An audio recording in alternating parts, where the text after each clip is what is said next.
بسم الله الرحمن الرحیم. الله ذوالجلال در قرآن عظیم الشأن بعد اعوذ بالله من الشیطان الرجیم می فرماید و انک لعلی خلق عظیم. و هر آینه تو ای پیامبر صاحب خلق عظیم هستی، صاحب رفتار و کردار خوب هستی. این وصف الهی در حق رسول الله صلی الله علیه و سلم است.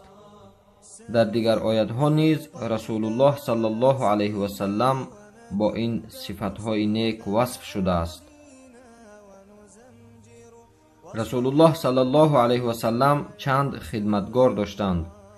یکی از آنان پسر بچه یهودی بود که خدمت رسول الله صلی الله علیه و سلم را میکرد. از این رفتار بزرگوار رسول الله صلی الله علیه و سلم همه او را دوست می داشتند. انس ابن مالک رضی الله عنه را مادرش ام سلیم رضی الله عنها در سن 10 سالگیش در خدمت رسول الله صلی الله علیه و سلم قرار داد. انس رضی الله عنه گفت 10 سال در خدمت رسول الله صلی الله علیه و سلم قرار داشتم، اما یگان مراتبه از رسول الله صلی الله علیه و سلم سخن سخت نشنیدم یا بار ندیدم که روی ترش کند، یا بار هم نگفت که چرا این کردی و آن نکردی.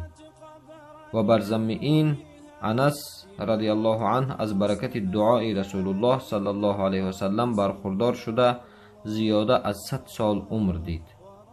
فرزند و نبیره هایش از 100 نفر هم زیاد شدند و صاحب مال زیاد هم شد. خلاصه پسر بچه یهودی روز بیمار شد و رسول الله صلی الله علیه و سلم به زیارت وی رفت. از روی پسر بچه معلوم بود که به طرف آخرت سفر دارد. پس رسول الله صلی الله علیه و سلم از او طلب کرد تا اسلام را بپذیرد. پسر بچه مهر رسول الله صلی الله علیه و سلم را الکی در دل جای کرده بود، لیکن از پدرش شرمیده به وی دیده دوخت.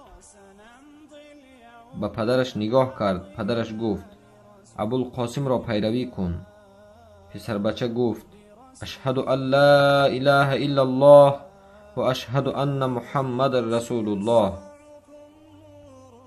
رسول الله صلی الله علیه و سلم از خانه یهودی برآمده شکرانه الله می کرد و می گفت الحمدلله که از عذاب آتش الله او را نجات داد. صلی الله علی خیر خلقه محمد و آله و اصحابه اجمعین.